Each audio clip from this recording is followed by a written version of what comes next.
Hi everyone, welcome back to MEP Basics. In this video, we're going to talk about how we can design the lighting system for a simple two-bedroom house. Later, we'll look at how we can do the plumbing systems and later mechanical or the HVAC systems for this very simple two-bedroom house.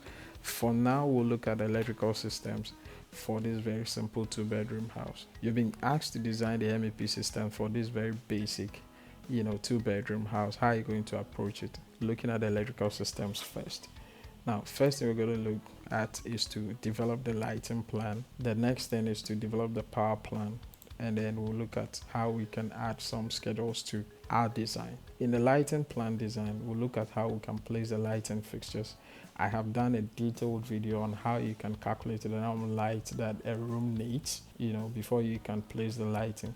And then we'll look at how to place the switches. We'll also look at how we can connect wires to these switches and then the lighting fixtures. We'll look at how we can add a panel to our design. We'll look at how we can put them into circuit. We'll also look at how we can add labels to these elements. In the power plan, we're going to look at how we can place the power receptacles in the building. We'll also look at how we can connect wires to the power receptacles and then map it to their respective panels. Also going to look at how we can put them into circuit, and then of course look at how we can add labels to the power receptacles. Like we said in the last thing, we'll look at the device schedule, how we can generate schedules for construction purposes or even for material takeoffs. We can also look at how we can generate panel schedules for our project. So if this is something that interests you, I'll see you in the next video, starting with the lighting plan. Don't go away.